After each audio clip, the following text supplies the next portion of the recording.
Hello everyone, I'm Anshika and in this video I'm going to tell you my honest experience of a 10-day trip to Switzerland. So recently I went with my partner to Switzerland and there were many learnings from the trip which I wanted to share, and I see that people are very confused when they plan, so this was what I did.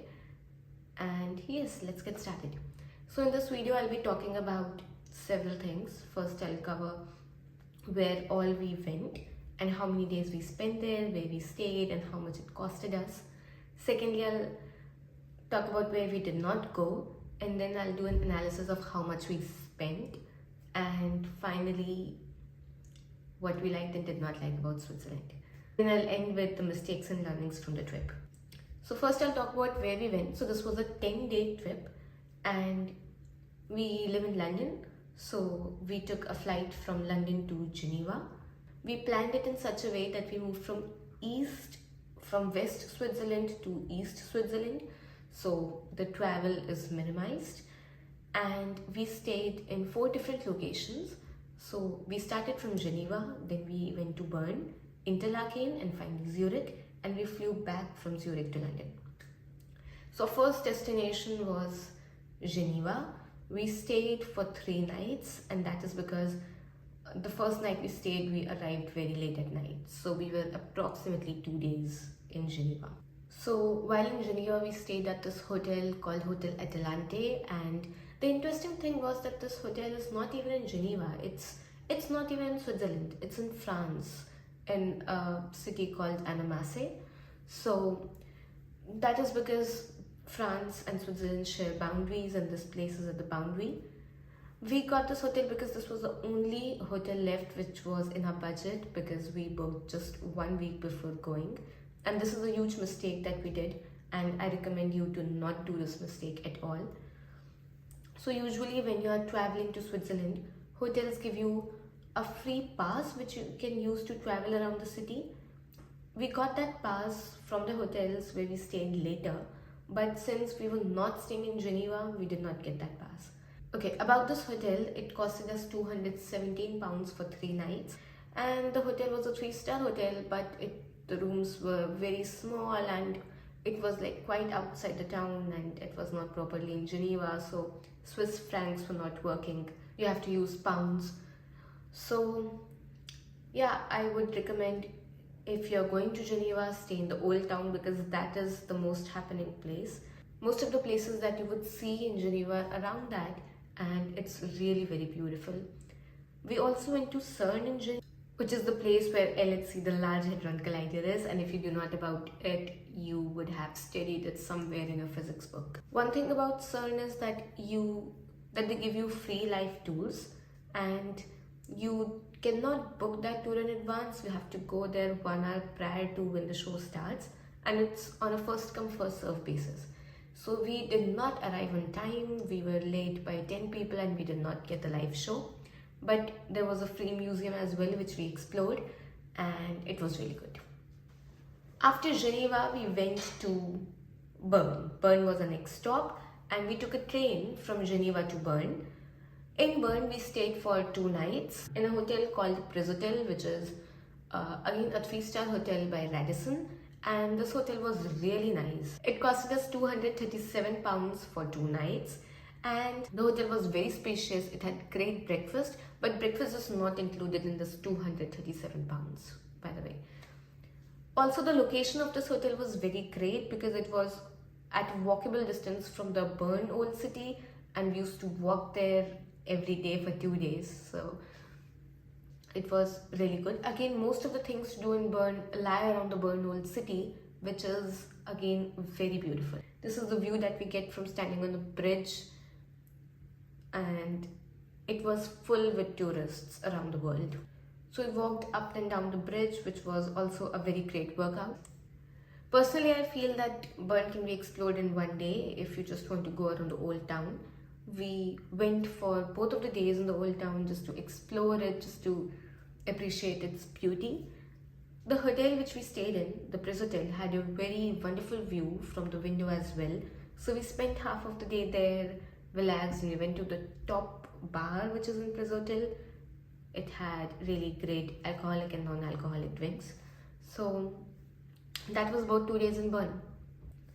After Bern, we took a train to Interlaken, and we had to change 2 buses, actually 3 buses and 1 train to reach there.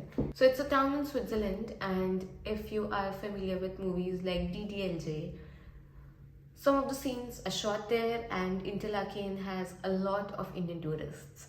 So till Geneva and Bern, we were not seeing a lot of Indians, but when we went to Interlaken, there were a lot of Indians, which usually come for the scenic beauty and for all the and for exploring all the shooting scenes in Interlaken. Also, the famous Yash Raj portrait is also there in the main town of Interlaken. About the accommodation, we stayed at a hotel called the Bern, and this hotel was at a wonderful location because people usually go to places like Grindelwald, Lauterbrunnen from Interlaken, and all of these places were 30-40 minutes from the hotel. The hotel also gave us free Interlaken pass, which was great. This hotel costed us £456 for 3 nights. Now this was the cheapest hotel that we could get, the cheapest decent hotel that we could get at that price, because we, as I told you, booked very late. So do not make that mistake. This was a 3-star hotel. This price has breakfast included, and the breakfast was really great. I loved the breakfast in the Bern. And also this hotel had a very old Swiss vibe, and it was a perfect stay. For the entire trip, this was my favorite hotel because I had seen all these European homes in movies, and for the very first time I stayed in one. So perfect. And from the window of the hotel you could see a great view. It was totally worth it. Interlaken, because it's a tourist spot, it's really very expensive. The entire Switzerland is really very expensive. There was not much to do in main town Interlaken. We explored the area where the ddlj scene is shot, where Shah Rukh Khan apologizes to Kajol, and this is the garden where that happened. And right in front of that is the portrait of Yash Raj Chopra. While in Interlaken, we went to Lauterbrunnen and Bern, from which you could see wonderful scenes of mountains. And we also went to Grindelwald, which was around 30 minutes from our hotel. We thought that Grindelwald is going to take, maybe 5-6 hours, but it was wonderful. We did not want to come back from there, so it took entire 1 day for us.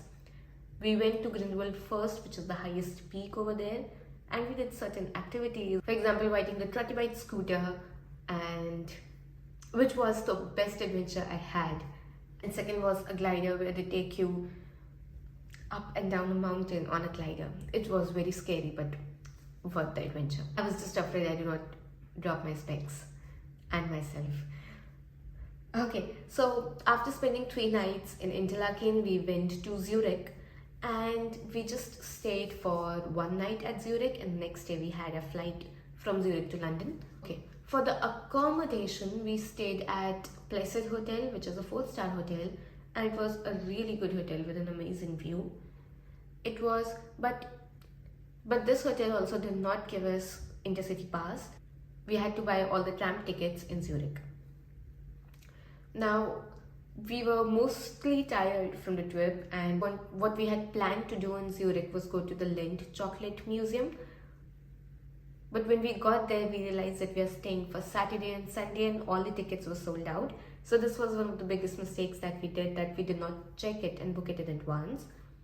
So we could not go to the museum, but we explored the city of Zurich. We did a lot of window shopping, and all the big brands that you hear in Punjabi and Badshah songs, Prada, Louis Vuitton, Gucci, Dolce & Gabbana, everything we just saw there. And we saw dresses and boots with our entire trip budget written over there as the price, our entire monthly salary written over there as the price of the things kept there. It was enlightening seeing all that, but yeah, it was a good experience in Zurich. And personally, I felt that Bern, Geneva, and of course Interlaken are really beautiful.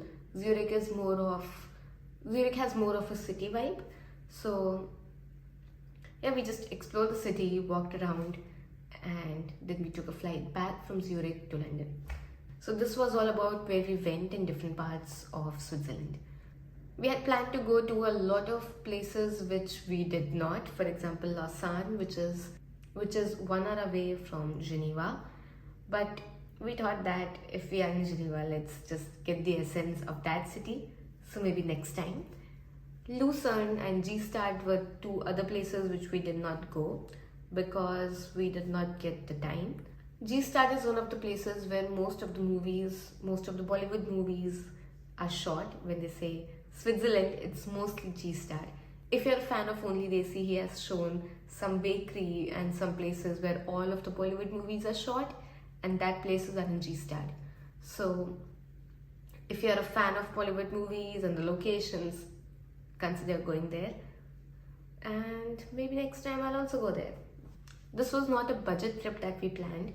We just wanted to explore Switzerland and not overspend and not be very miser and not underspend, but spend normally, and this was what it costed us.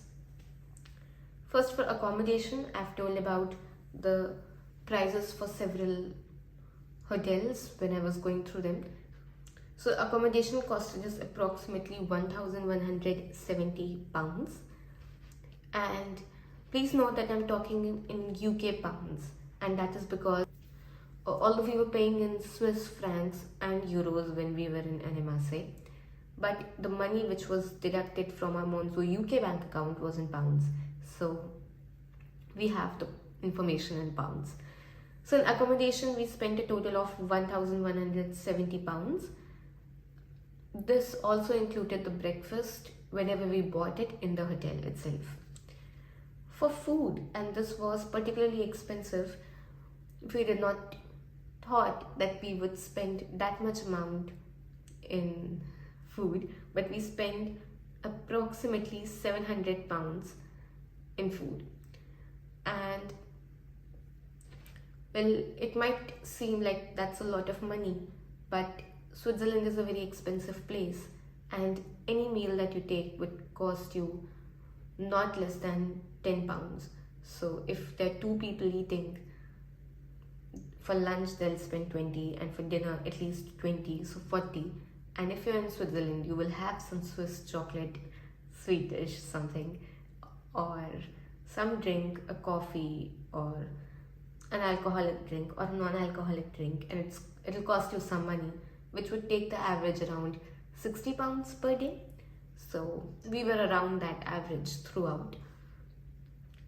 And so yes, food was expensive. And finally, about travel, we spent £677 in travel. Note that this does not include the air ticket from London to Geneva and from Zurich back to London. It only includes the travel we did within Switzerland. It includes the train tickets that we bought from Geneva to Bern to Interlaken and to Zurich. Those were expensive. Then in the places where we did not get the free travel pass from the hotels, we had to buy the tram tickets. And also it also includes the activities that we did in Grindelwald. So all of that is included in this.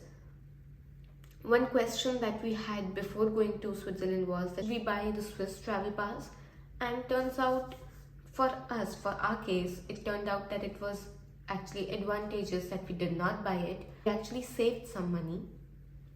The travel Swiss pass does not include the Grindelwald activities, and although there's some discount, but it doesn't covers it fully. So we saved around £200 if we did not buy it. Also note that we did not go to Jungfrau, which is the top of Europe. That is because the weather was not in our favor. So this was about the cost. Now we'll move on to what we liked and we did not like about Switzerland. We liked a lot of things. It was really very beautiful. The people were very helpful and very kind. People were very active. Like, I have never seen old people so active anywhere else. They were really active and we were feeling ashamed. Why aren't we so active? All the food that I had in Switzerland was really awesome, especially the Swiss chocolate, the dark chocolate ice cream, the Lindt chocolate, of course. And there was a small shop in Muren which had the best brownie. We went there twice, and all these small things, they increase the food budget, because that small piece of brownie that costed like around £5, but it was very tasty and we had two of them. So £10 is increased for a day. Okay, so apart from all of these things, what we did not like about Switzerland is that it was really very expensive. In some parts of Switzerland, you will see that people do not speak English, but Google Translate comes to your help, and the people are also like really helpful, because they would not look down upon you, or they would not look down upon you if you do not speak their language. They'll be like really helpful, and sometimes people also helped us through gestures, trying to explain and trying to understand us. And if there are people around that speak English, they just voluntarily come and say, hey, I can help. Some of the mistakes and learnings that we had from this trip are, the first of all, do not wait till the end of the trip to book the hotels, because they are sold up fast. So you will end up getting expensive bookings. You'll end up with expensive bookings, and most of the hotels are already sold out. So you have less options. So do not do that. Secondly, evaluate whether you would need Swiss travel pass or not. For us, we did not know if we needed it or not. We just went with the leap of faith that let's not take it, because it sounded very expensive to us, and thankfully it worked for us. But do evaluate, it might not work for you, or you might have other options. Third thing is that do not be over dependent on weather forecasts, because when we had booked a trip and we saw the 10-day weather forecast, we saw that all the places where we are living, in that particular day there was a thunderstorm, and we panicked and we thought that maybe we should be cancelling the tickets and we should go to a non-thunderstorm place like Spain or Italy maybe. But turned out that when we went, the thunderstorm was not there, and the thunderstorm was not there. It was actually delayed by 10 days, and Zurich had a thunderstorm just on the day we left. So, but it might have been around as well. You might think it's all good, but it might turn out not to be good. But do not rely on them overly. What I would recommend is always have a raincoat, a jacket in case it's very cold, and some summer clothes if you're going in summer. So yes, that's all, and hope you have a nice and safe travel. See you.